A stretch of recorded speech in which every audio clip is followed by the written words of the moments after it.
नमस्कार विद्यार्थी मित्रांनो, स्वागत आहे तुमचं तुमच्या आवडत्या मराठी लेक्चरवाली चॅनेलवर. मागच्या लेक्चरमध्ये आपण वनस्पतींचे वर्गीकरण अगदी सविस्तर अभ्यासले. आज आपण अशा एका जगात प्रवेश करणार आहोत जे अत्यंत वैविध्यपूर्ण आणि रंजक आहे. ते म्हणजे प्राणी जगतात, ज्याला आपण म्हणतो ॲनिमल किंगडम. आपल्या पृथ्वीवर अगदी डोळ्यांना न दिसणाऱ्या अमिबापासून ते अवाढव्य ब्ल्यू व्हेल माशापर्यंत लाखो प्रकारचे प्राणी राहतात. काहींना हाडे असतात, काहींना नसतात, काही सरपटतात तर काही हवेत उडतात, तर काही समुद्राच्या तळाशी स्थिर असतात. या सर्वांचा अभ्यास एकत्र कसा करायचा, म्हणूनच आज आपण पाहणार आहोत प्राण्यांचे वर्गीकरण अगदी बेसिकपासून ते ॲडव्हान्सपर्यंत. हा व्हिडिओ पाहिल्यानंतर प्राण्यांचे कठीण वाटणारे संघ फाईलम तुमच्या तोंड पाठ होतील. चला तर मग विद्यार्थी मित्रांनो सुरुवात करूया. तर बघा विद्यार्थी मित्रांनो, प्राण्यांचे वर्गीकरण करण्यासाठी वेगवेगळ्या शास्त्रज्ञांनी प्रयत्न केले, पण पारंपरिक पद्धतीनुसार प्राण्यांच्या शरीरात पृष्ठरज्जू म्हणजेच पाठीचा कणा, सोप्या भाषेत काय आहे रे, पाठीचा कणा आहे की नाही यावरून प्राण्यांचे दोन मुख्य उपसृष्टी पाडले गेले. लक्षात आलं का? दोन भाग पाडले गेले. त्यामध्ये पहिलं होतं की ज्यांच्या शरीरात पाठीचा कणा किंवा पृष्ठरज्जू नसतो त्यांना आपण म्हणायचे असमपृष्ठरज्जू प्राणी किंवा अपृष्ठवंशीय प्राणी. आणि दुसरं होतं की ज्या प्राण्यांच्या शरीरात काय असतो रे, पाठीचा कणा, त्यांना म्हणायचे समपृष्ठरज्जू प्राणी किंवा पृष्ठवंशीय प्राणी. लक्षात आलं का? तर बघा विद्यार्थी मित्रांनो, प्राण्यांचे वर्गीकरण कशावरून केले गेले? पाठीचा कणा आहे की नाही. लक्षात आलं का? त्यातील जे काही पहिलं आहे ते काय होतं बघा, असमपृष्ठरज्जू प्राणी.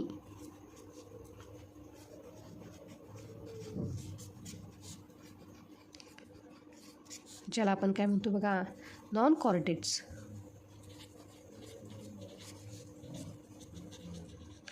म्हणजेच काय की ज्यांच्या शरीरात पाठीचा कणा नसतो, ज्यांच्या शरीरात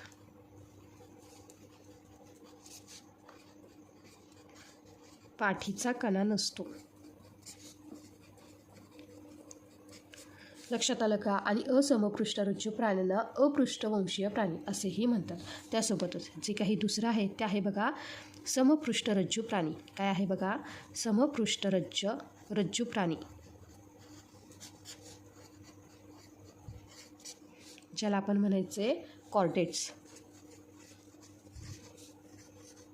आणि इथे काय असतो रे, पाठीचा कणा, ज्यांच्या शरीरात पाठीचा कणा असतो.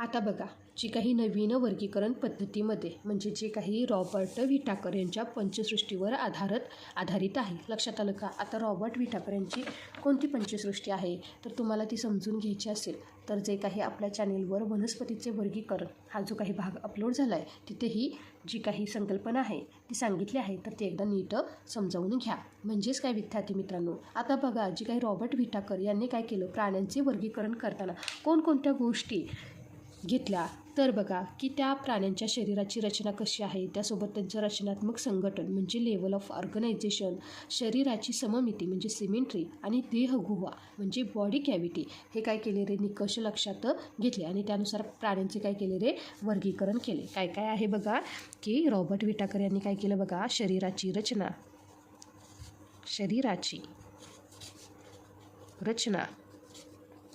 रचनात्मक संघटन,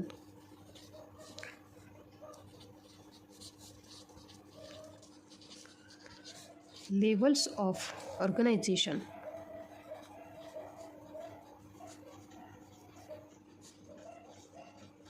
शरीराची सममिती,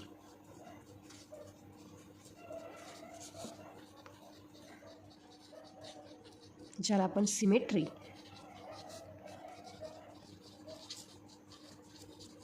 आणि देहगुहा, ज्याला आपण बॉडी कॅव्हिटी असे म्हणतो. हे निकष वापरले आणि ही जी काही संपूर्ण प्राणीसृष्टी 10 मुख्य संघांमध्ये विभागली गेली आहे. तर चला विद्यार्थी मित्रांनो, जे काही उपसृष्टी म्हणजे जे काही असमपृष्ठरज्जू प्राणी आहेत, ह्यामध्ये जे काही पहिले फायलम आहेत, किती 1 ते 9, 1 ते 10 हे फायलम आपण पाहूया. पहिलं आपण काय बघतोय बघा, की ज्या प्राणी आहेत की ज्यांच्या शरीरात पाठीचा कणा नसतो. लक्षात आलं का?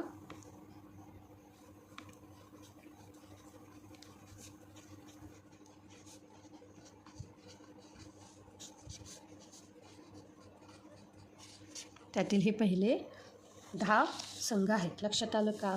तर सर्वात पहिला आणि साधा संघ म्हणजे काय आहे बघा, पोरीफेरा.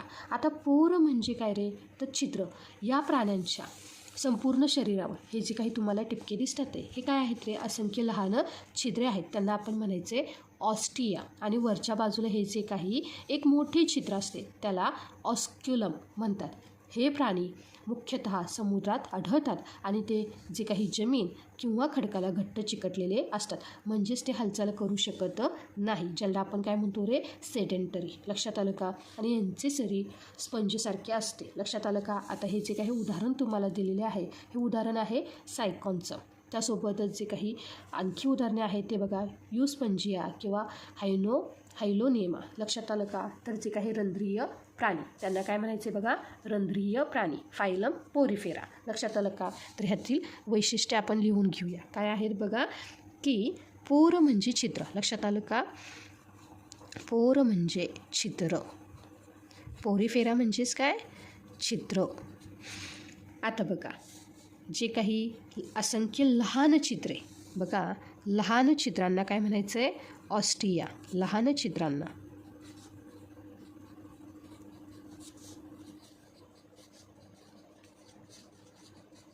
ऑस्टिया. तर वरच्या बाजूला मोठे छिद्र आहे त्याला काय म्हणायचे, ऑस्क्युलम. तर वरच्या बाजूला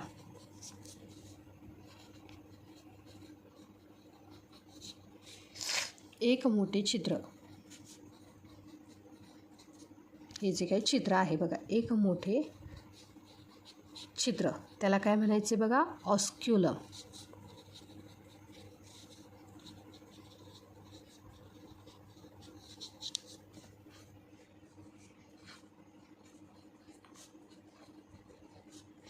त्यासोबतच हे प्राणी मुख्यतः कुठे आढळतात, तर ते आढळतात समुद्रात. कुठे आढळतात, समुद्रात. आणि ते कसे असतात रे, आणि ते जमिनीला आणि खडकाला घट्ट चिकटलेले असतात. जमिनीला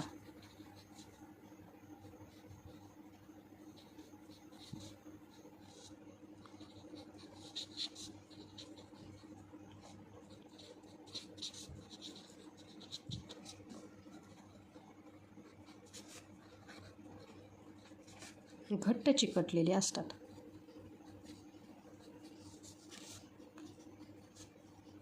म्हणजेच ते हालचाल करू शकत नाहीत.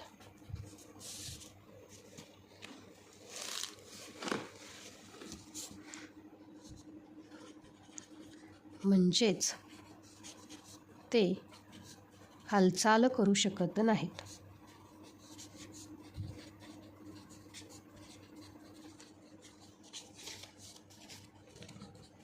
त्यासोबतच ह्यांचे शरीर स्पंजसारखे मऊ असते. शरीर स्पंजसारखे मऊ असते.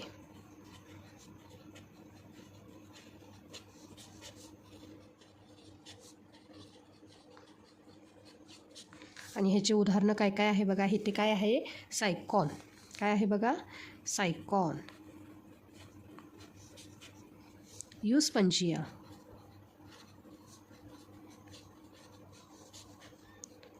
हायलोनेमा,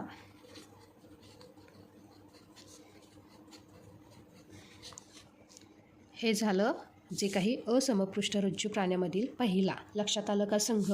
त्यासोबतच जो काही दुसरा आहे तर तो आहे बघा सिलेंटराटा किंवा निडारिया. काय आहे बघा, सिलेंटराटा किंवा निडारिया. तर आता इथे विद्यार्थी मित्रांनो, हा जो काही संघ आहे ह्या संघामधील जे काही प्राण्यांचे शरीर हे कसे असते रे, तर दंडाकृती किंवा छत्र्यांसारखे असते. कसं, दंडाकृती किंवा छत्र्यांसारखे असते.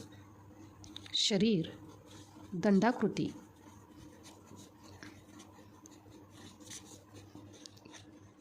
किंवा छत्र्यांसारखे असते.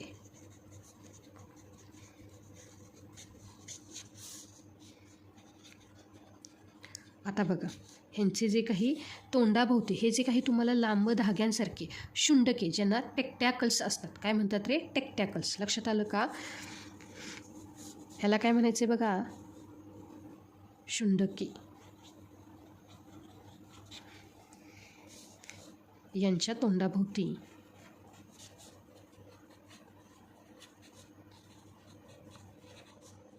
लांब धाग्यांसारखे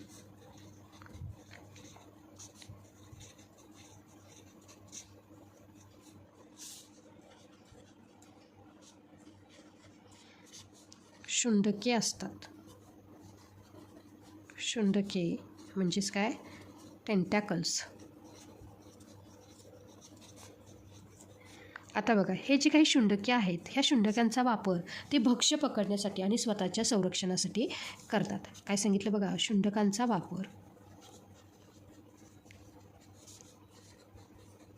भक्ष्य पकडण्यासाठी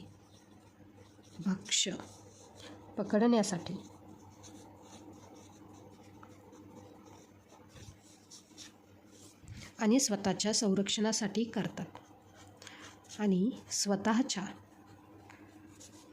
संरक्षणासाठी करतात.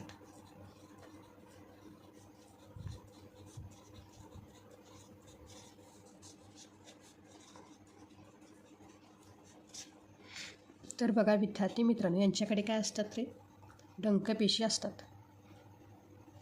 दंडापेशी किंवा त्यांना दंशपेशी असे म्हणतात.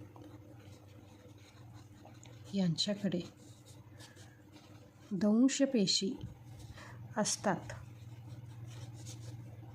ज्यातून विषारी द्रव्य बाहेर पडतो. विषारी द्रव बाहेर पडतो. आता ह्याची जी काही उदाहरणं आहेत तर ती काय आहेत बघा? तर त्याची उदाहरणं आहेत हायड्रा. ही जी काही आकृती आहे ही आहे हायड्राची. लक्षात आलं का? हायड्रा.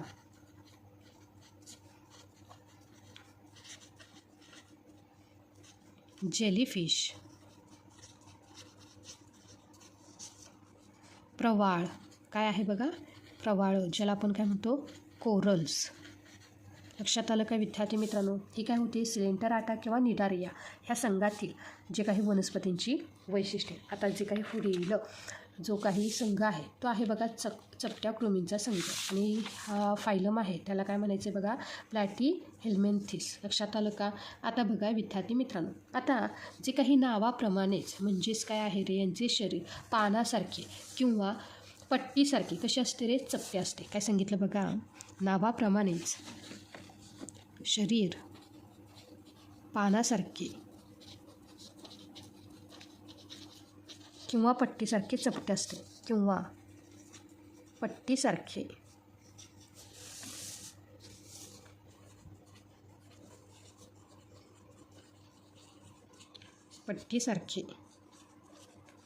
चपटे असते.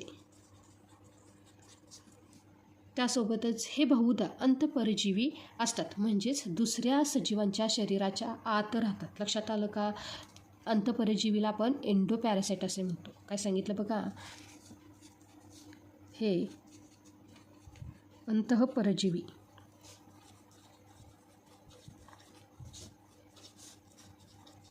ज्याला आपण काय म्हणतो? एंडोपॅरासाइट. अंतःपरजीवी म्हणजेच काय? दुसऱ्या सजीवांच्या शरीरात, दुसऱ्या सजीवांच्या शरीराच्या आत राहतात. शरीराच्या आत राहतात. त्यासोबतच हे उभयलिंगी असतात, म्हणजेच एकाच प्राण्यात नर आणि मादी दोन्ही अवयव असतात. काय सांगितलं बघा? हे उभयलिंगी असतात. उभयलिंगी असतात.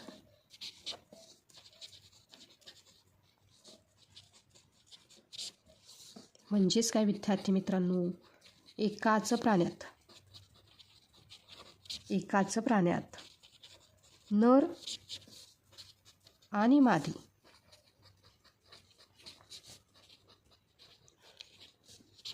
दोन्ही अवयव असतात. नर आणि मादी हे दोन्हीही अवयव असतात. आता हे जे काही उदाहरणं आहेत, तर हे उदाहरणं आहे बघा.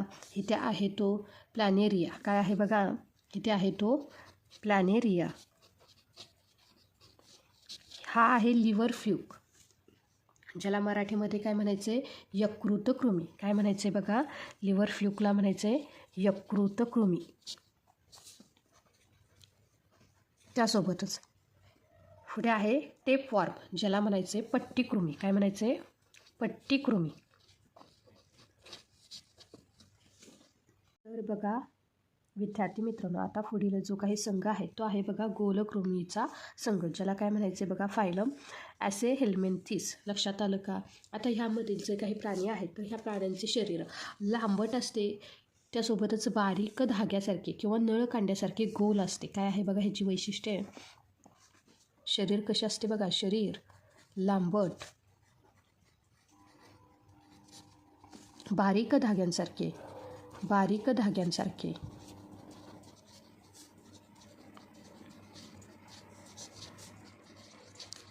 किंवा नळकांड्यासारखे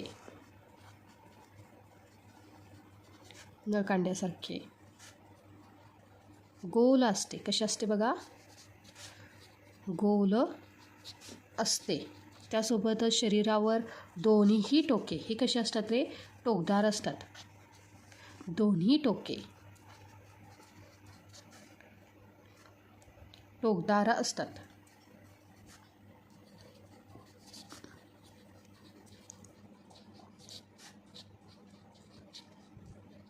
तर बघा विद्यार्थी मित्रांनो, आता हे जे काही प्राणी आहेत हे असतात एकलिंगी.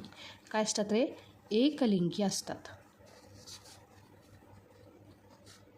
म्हणजेच काय, नर आणि मादी हे वेगवेगळे असतात. लक्षात आलं का? एकलिंगी म्हणजे वेगवेगळे, उभयलिंगी म्हणजेच काय, एकाच प्राण्यात नर आणि मादी हे दोन्हीही अवयव असतात. लक्षात आलं का? आणि परीक्षेसाठी हे लक्षात ठेवा की नरापेक्षा मादी ही लांबीने कशी असते रे, मोठी असते. काय सांगितलं बघा, नरापेक्षा मादी लांबीने मोठी असते. मादी लांबीने मोठी असते.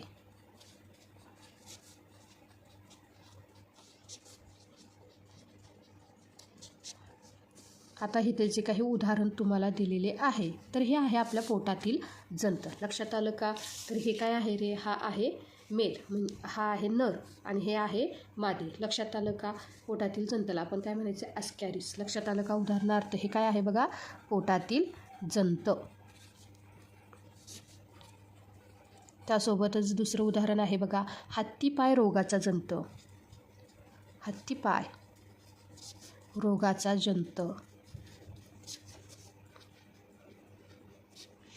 त्यासोबतच आता जो काही पुढील संघ आहे पाचवा, तो काय आहे बघा, वलयी प्राणी, ज्याला काय म्हणायचं, फायलम ॲनेलिडा. काय म्हणायचं, फायलम ॲनेलिडा. तर विद्यार्थी मित्रांनो, गांडूळ तर तुम्ही पाहिलंच असेल, त्याचे शरीर नीट पाहिले तर त्यावर गोल कडांसारखे काय असतात रे, हे भाग दिसतात. त्यांना खंडीभवन म्हणतात. काय सांगितलं बघा, जे काही वलयी प्राण्यांमधील जे काही प्राणी आहेत त्यांच्या शरीरावर काय असतात रे, गोल कडांसारखे भाग असतात. शरीर गोल कड्यांसारखे भाग असतात. गोल कड्यांसारखे भाग असतात.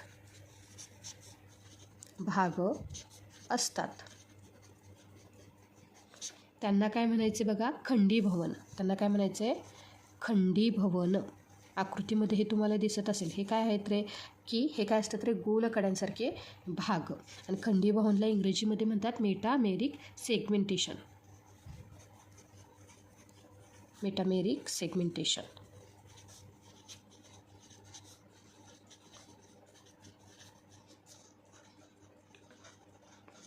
आता ह्यांचे जे काही शरीर आहे हे कसे आहे रे, तर लांबट आणि नळीसारखे असते. लक्षात आलं का? शरीर लांबट आणि नळीसारखे असते.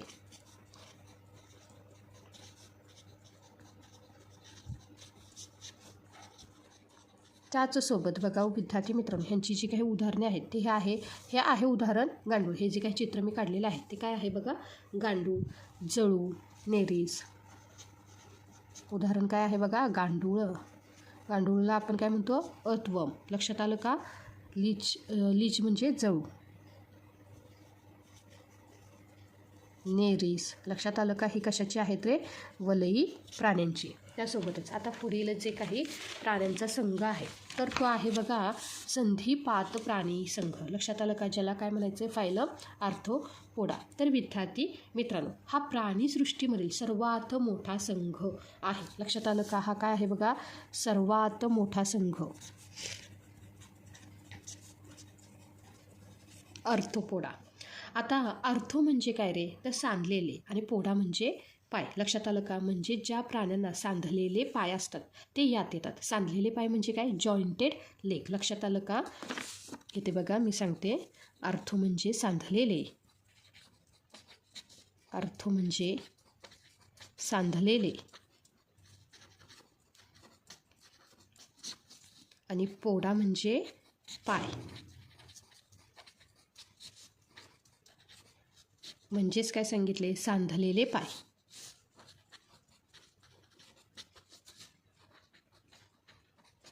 सांधलेले पाय म्हणजे जॉईंटेड लेग्स. लक्षात आलं का?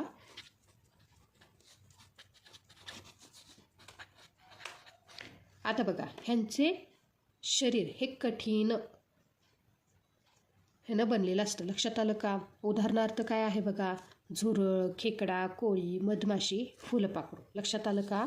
उदाहरण काय आहे बघा, हे आहे कोळी, इथं काढलेलं आहे मी कोळी, आणि हे आहे फुलपाखरू. लक्षात आलं का? उदाहरण आहे झुरळ, खेकडा, कोळी, मधमाशी, फुलपाखरू.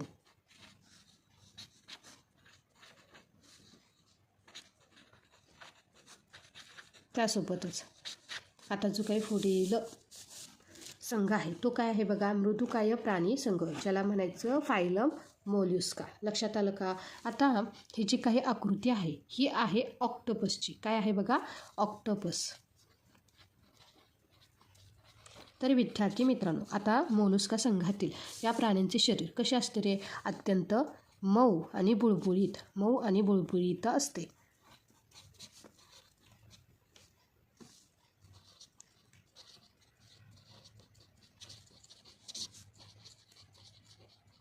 म्हणून यांना काय म्हणायचे, मृदुकाय प्राणी संघ. लक्षात आलं का? आता बघा, स्वतःचे जे काही संरक्षणासाठी यांच्या शरीरावर कॅल्शियम कार्बोनेटचे कठीण कवच असते. लक्षात आलं का?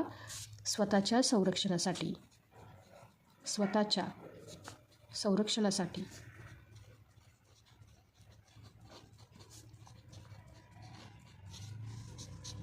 शरीरावर कॅल्शियम कार्बोनेटचे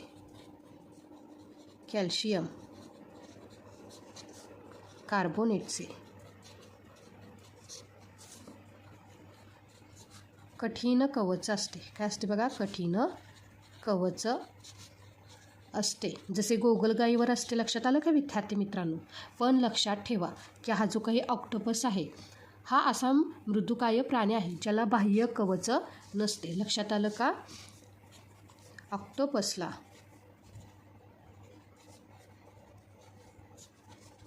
बाह्य कवच नसते.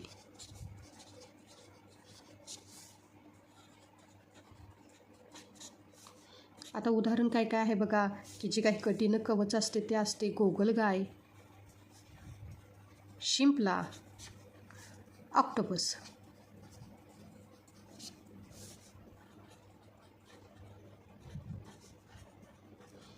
त्यासोबतच आता जो काही पुढील संघ आहे तो आहे बघा कंटकत्वची प्राणी संघ, ज्याला आपण काय म्हणायचं आहे, फायलम इकॉनोडर्माटा. काय म्हणायचं, इकॉनोडर्माटा. तर विद्यार्थी मित्रांनो, ही जी काही आकृती आहे ही आहे बघा तारा मासा. काय आहे बघा, तारा मासा. आणि आता ह्या प्राण्यांची जी काही वैशिष्ट्ये आहेत तर बघा, ह्या प्राण्यांची जी काही त्वचा आहे ह्या त्वचेवर कॅल्शियमच्या पट्ट्या किंवा काय असतात रे, हे काठी असतात. काय सांगितलं आहे बघा, या प्राण्यांच्या त्वचेवर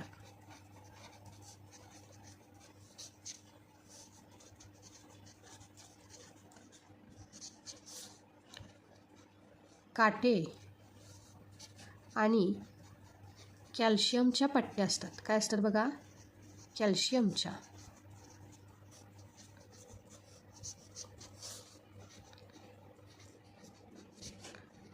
पट्ट्या असतात. आता बघा, हे जे काही प्राणी आहेत हे फक्त समुद्रातच आढळतात. काय आहे बघा? जे काही कंटिकवत्वची प्राणी संघ आहे हे प्राणी कुठे आढळतात? फक्त समुद्रातच आढळतात.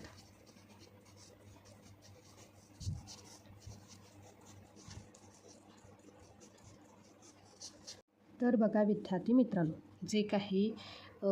हे जे काही कंटकत्वची प्राणीसंघ आहेत तर यांच्यात हालचालीसाठी नलिकापाद असतात. हालचालीसाठी नलिकापाद, ज्याला आपण ट्यूब फीट असे म्हणतो.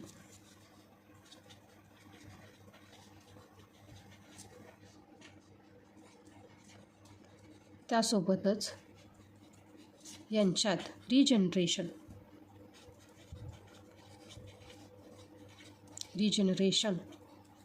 म्हणजेच विद्यार्थी मित्रांनो तुटलेला अवयव पुन्हा तयार करण्याची अफाट क्षमता असते. पुन्हा तयार करण्याची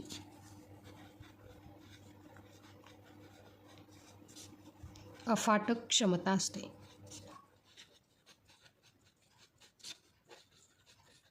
आता ह्याची जी काही उदाहरणं आहेत तर पहिलं उदाहरण इथं दिलेलं आहे ते काय आहे बघा?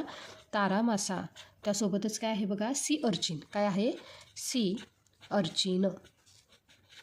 तर बघा विद्यार्थी मित्रांनो, आता जो काही पुढील संघ आहे तो आहे बघा अर्धसमपृष्ठरज्जू प्राणी. काय आहे बघा?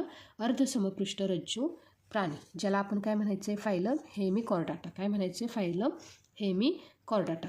आता बघा, हे जे काही अर्धसमपृष्ठरज्जू प्राणी ह्यामध्ये काय वैशिष्ट्य आहे तर ह्या प्राण्यांचे शरीर 3 भागात विभागलेले असते. पहिला जो काही भाग आहे हे आहे सोंड. काय आहे? सोंड. त्यासोबतच हे आहे गळपट्टी आणि धड म्हणजेच ट्रंक. आता यांच्या तोंडेच्या म्हणजे जे काही सोंड आहे या सोंडेच्या भागातच पृष्ठरज्जू असतो, म्हणून यांना काय म्हणायचे? अर्ध म्हणजे हेमी. लक्षात आलं का? हा नॉन कॉर्डेट्स आणि कॉर्डेट्समधील जोडणारा दुवा मानला जातो. लक्षात आलं का? आणि हे जे काही उदाहरण आहे ते काय आहे बघा? बॅलनोग्लोसस. काय आहे बघा? बॅलनोग्लोसस. आणि ह्या प्राण्यांची वैशिष्ट्य काय आहेत बघा? प्राण्यांचे शरीर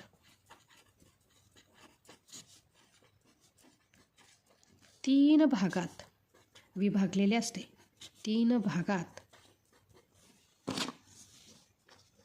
विभागलेले असते.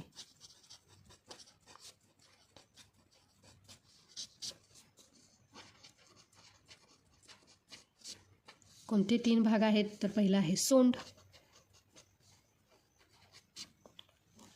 ज्याला आपण काय म्हणतो? प्रोबस्किस.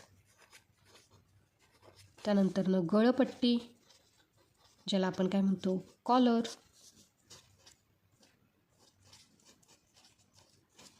आणि धड म्हणजेच ट्रंक. आणि ह्यांचा कुठं असतो रे? जी काही सोंडेच्या भागात पृष्ठरज्जू असतो. सोंडेच्या भागात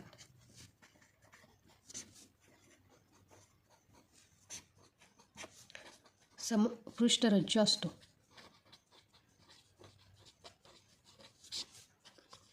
म्हणून ह्यांना काय म्हणायचे? अर्ध. लक्षात आलं का? आणि उदाहरण कशाचं आहे बघा? हे बॅलनोग्लोसस. लक्षात आलं का? आणि नॉन कॉर्डेट आणि कॉर्डेटमधील म्हणजे जे काही असमपृष्ठरज्जू प्राणी आणि समपृष्ठरज्जू प्राणी म्हणजेच पृष्ठवंशीय पाठीचा कणा असणारे आणि पाठीचा कणा नसणारे ह्या प्राण्यांमधील हा दुवा मानला जातो. लक्षात आलं का विद्यार्थी मित्रांनो? हेमी म्हणजे काय बघा विद्यार्थी मित्रांनो? अर्ध. हेमी म्हणजे काय? अर्धा. लक्षात आलं का? त्यासोबतच आता आपण वळूया की ज्या प्राण्यांकडे काय असतो रे? पाठीचा कणा असतो. लक्षात आलं का? आता जे काही पाठीचा कणा असणारे जे काही प्राणी आहेत त्यांचे 6 मुख्य वर्गात भाग पडतात. लक्षात आलं का? चला विद्यार्थी मित्रांनो, की पटापट आपण समजून घेऊया. पहिला जो काही भाग आहे तो काय आहे बघा, चक्रमुखी प्राणी, क्लास सायक्लोस्टोमाटा. तर बघा विद्यार्थी मित्रांनो, आता ह्या जे काही प्राणी आहेत ह्या प्राण्यांना जबडे नसतात. काय असतात रे? ह्या प्राण्यांना जबडे नसतात. या प्राण्यांना जबडे नसतात, म्हणजेच ते जॉलेस असतात. लक्षात आलं का? त्यासोबतच त्यांचे तोंड गोल असून त्यात चोचक असते. लक्षात आलं का? तोंड गोल असून त्यात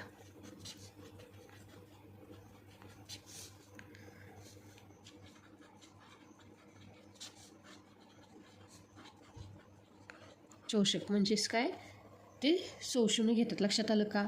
ज्याद्वारे ते काय होतात रे, दुसऱ्या माशांना चिकटतात. लक्षात आलं का? आणि यांची त्वचा खवले विरहित व मऊ असते. यांची त्वचा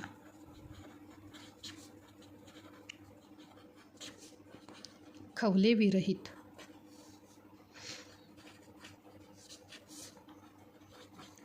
व मऊ असते. आता इथे जे काही उदाहरण दिलेलं आहे तर ते आहे बघा पेट्रोमायझॉन. काय आहे बघा? पेट्रोमायझॉन. त्यासोबतच आणखी जे काही उदाहरण आहे ते आहे बघा मायझिन. काय आहे? मायझिन. लक्षात आलं का? जे काही पाठीचा कणा असणाऱ्या प्राण्यांमध्ये जो काही पहिला संघ आहे चक्रमुखी प्राणी, ज्याला आपण काय म्हणतो, सायक्लोस्टोमाटा. त्यासोबतच दुसरा जो काही संघ आहे तो आहे मत्स्यवर्ग. लक्षात आलं का? मत्स्यवर्ग म्हणजेच काय, तुम्हाला कळालंच असेल की हे काय आहेत रे, हे आहेत जलचर प्राणी. हे काय आहेत बघा, जलचर प्राणी. त्यासोबतच हे आहेत शीतरक्ती असतात. हे जे काही मत्स्यवर्गातील जे काही प्राणी आहेत हे असतात शीतरक्ती, ज्याला आपण काय म्हणतो, कोल्ड ब्लडेड.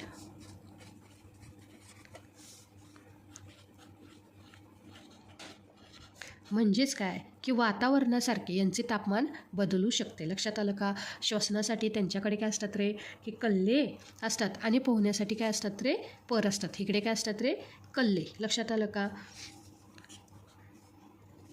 श्वसनासाठी कल्ले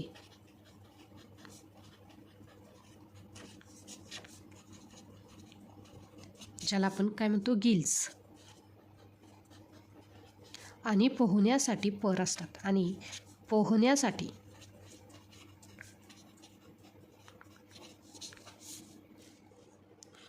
पर म्हणजे फिन्स असतात. लक्षात आलं का? त्यासोबतच ह्यांचे जे काही हृदय आहे हे 2 कप्प्याचे असते. काय असतात बघा? हृदय 2 कप्प्यांचे असते.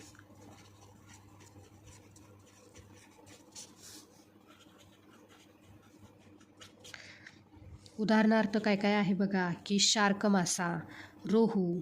लक्षात आलं का? उदाहरण काय आहे? शार्क, रोहू. हे काय आहेत रे, की ह्या जे काही वर्गातील प्राण्यांना काय आहे रे, पाठीचा कणा. लक्षात आलं का? त्यासोबत जे काही तिसरा आहे तो आहे बघा उभयचर प्राणी, उभयचर वर्ग. आता बघा ह्यातील जे काही प्राणी आहेत हे पाण्याच्या आत आणि जमिनीवर दोन्ही ठिकाणी राहू शकतात. हे प्राणी पाण्याच्या आत, त्याला काय म्हणायचे बघा, क्लास ॲम्फिबिया. पाण्याच्या आत आणि जमिनीवर दोन्ही ठिकाणी राहू शकतात. दोन्ही ठिकाणी राहू शकतात.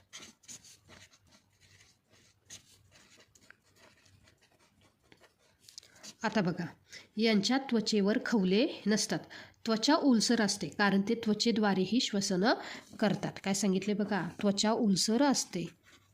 त्वचा ओलसर असते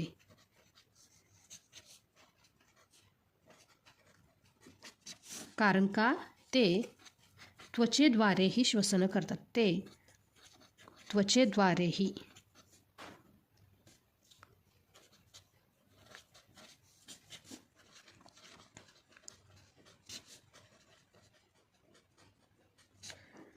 यांचे हृदय. आता बघा यांचे जे काही हृदय 3 कप्प्यांचे असते. काय असते बघा, 3 कप्प्यांचे.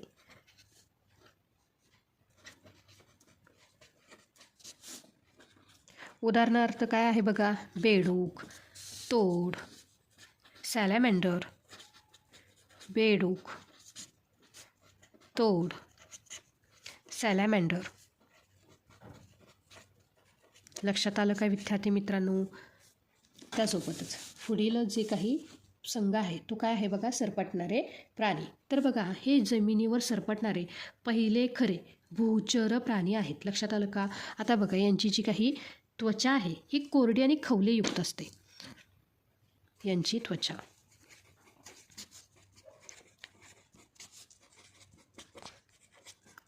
कोरडी आणि खवलेयुक्त असते.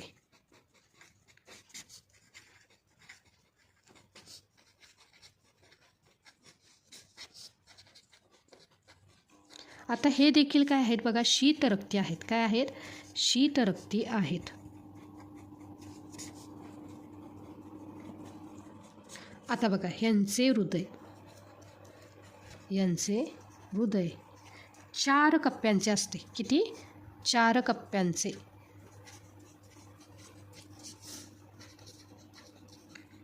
पण अपवाद लक्षात ठेवा. काय आहे बघा हा अपवाद, की जी काही मगर, काय आहे बघा, मगर,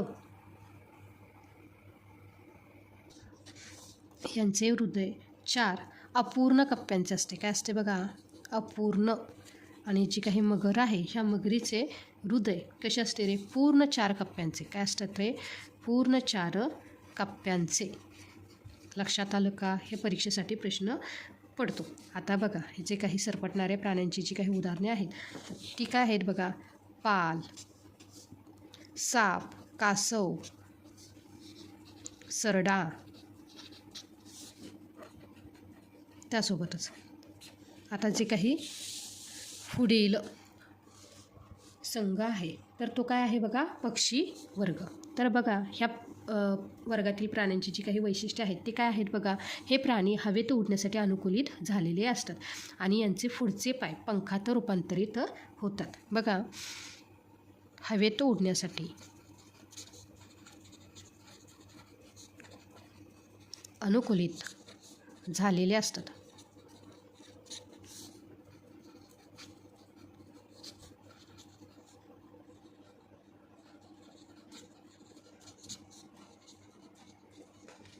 त्यासोबतच काय आहे बघा, पुढचे पाय पंखात रूपांतरित होतात.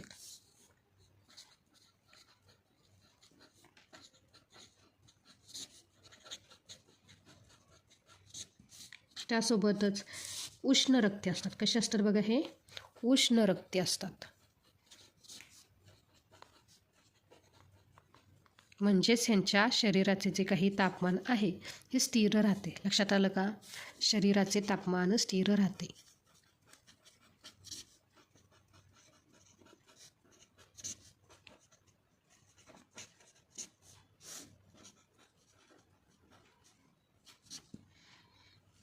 यांची हाडे पोकळ असतात. यांची हाडे पोकळ असतात, जेणेकरून ह्यांचं काय होईल रे, वजन कमी असतं आणि त्यामुळे ते हवेत उडू शकतात. लक्षात आलं का? त्यासोबतच ह्यांचे हृदय 4 कप्प्यांचे असते. काय असते रे, हृदय 4 कप्प्यांचे. उदाहरणार्थ कोणकोणते पक्षी आहेत बघा, कबूतर, पोपट, शहामृग.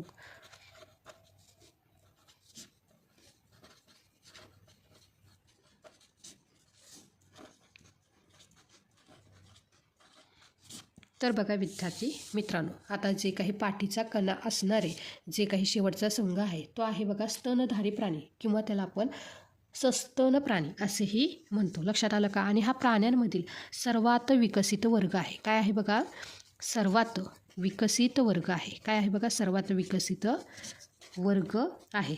आणि यांच्यामधील जे काही मुख्य वैशिष्ट्य म्हणजे दूध स्रवणाऱ्या ग्रंथी असतात. काय असतात बघा, दूध स्रवणाऱ्या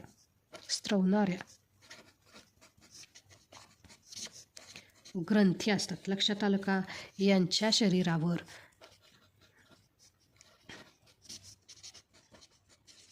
शरीरावर केस किंवा रोम असतात. काय असतात बघा? केस किंवा रोम असतात. हे उष्ण रक्ती असतात. हे कसे असतात रे? उष्ण रक्ती असतात. ह्यांचे जे काही हृदय आहे हे 4 कप्प्यांचे असते. हृदय 4 कप्प्यांचे असते.